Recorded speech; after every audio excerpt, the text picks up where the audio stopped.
নমস্কার বন্ধুরা, আমি আজকে আপনাদেরকে শিল লাড়ু বানিয়ে দেখাবো।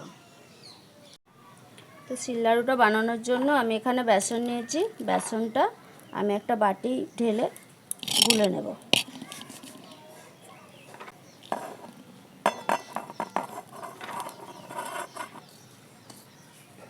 হাফ চামচ খাবার সোডা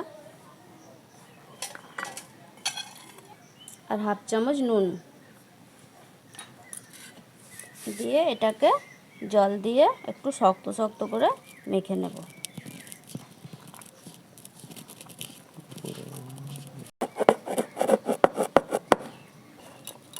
তো বেসনটাকে আপনারা ভালো করে ফাটিয়ে নেবেন। যত ভালো ফাটা হবে তত ঝুরি ভাজাটা মুচমুচে হবে। তো দেখুন বন্ধুরা, আমি খুব পাতলা করিনি, বেসনটা শক্ত করে মেখেছি। আপনারাও এভাবেই করবেন, তাহলে খুব ভালো হবে। এবার কড়াইটা বসিয়ে নেব। এবারে কিছু কুসুম বীজ নিয়েছি, কুসুম বীজটা ভেজে নেব।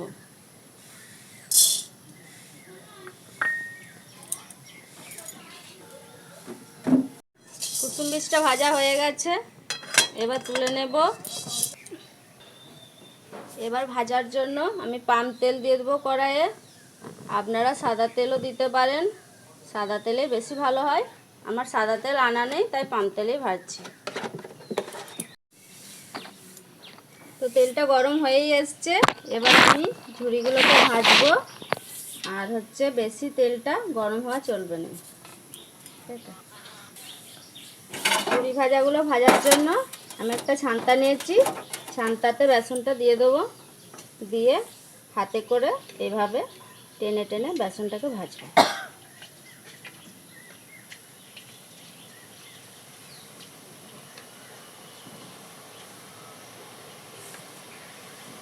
এটা আমার মাসি শাশুড়ি শিখিয়ে দিয়েছে।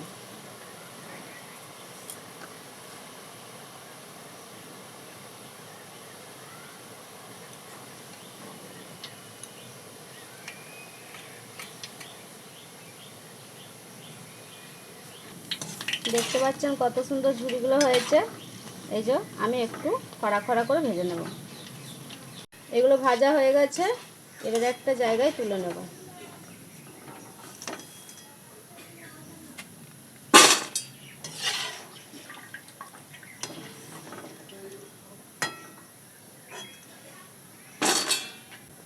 এভাবে আমি পুরো বেসনটা দিয়ে সব ঝুড়ি ভাজাগুলো ভেজে নেব।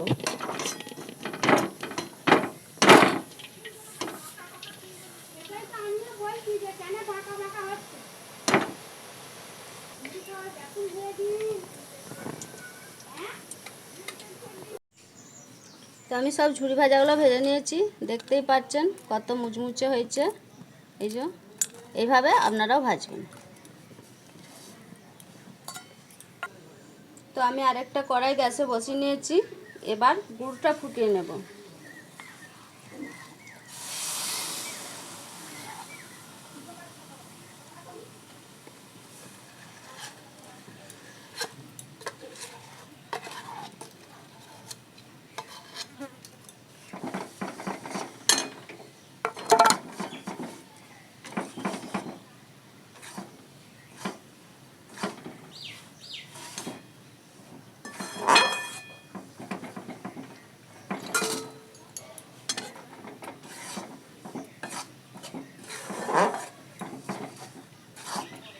গুড়টা খুব ভালোভাবে গলিয়ে নেব।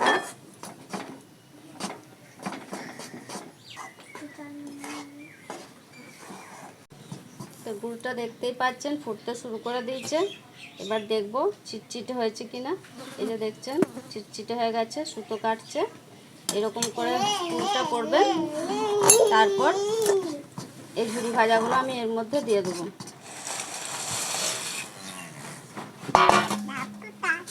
কুসুম বীজ ভাজাগুলো দিয়ে দেবো।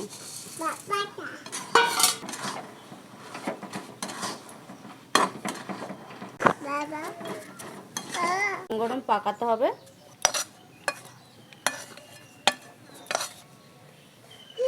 তো বন্ধুরা, এগুলো আমি গরম গরমই পাকিয়ে নেব। হাতে একটু তেল নিয়ে নিচ্ছি, হাতে তেলটা নিলে ভালো পাকানো যাবে।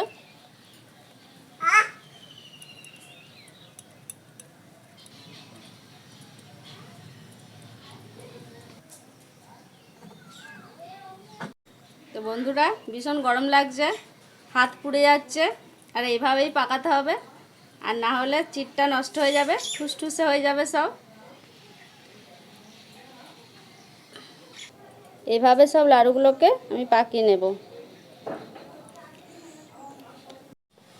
তো আমার লাড়ুগুলো সব পাকানো হয়ে গেছে, এবার আমরা খেয়ে দেখবো কেমন হয়েছে। এই যে খাবার জন্য আমার খদ্দের এসে গেছে। নাও লাও, বর্ষা লাও।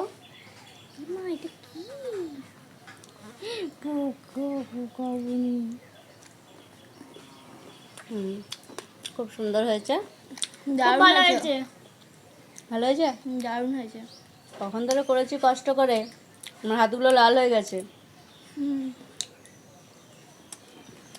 তো বন্ধুরা, এগুলো গরম গরমই পাকাবেন, নাহলে ঠান্ডা হয়ে গেলে পাকানো যাবে না। আর জল হাত করে পাকাবেন নি, মিয়ে যাবে।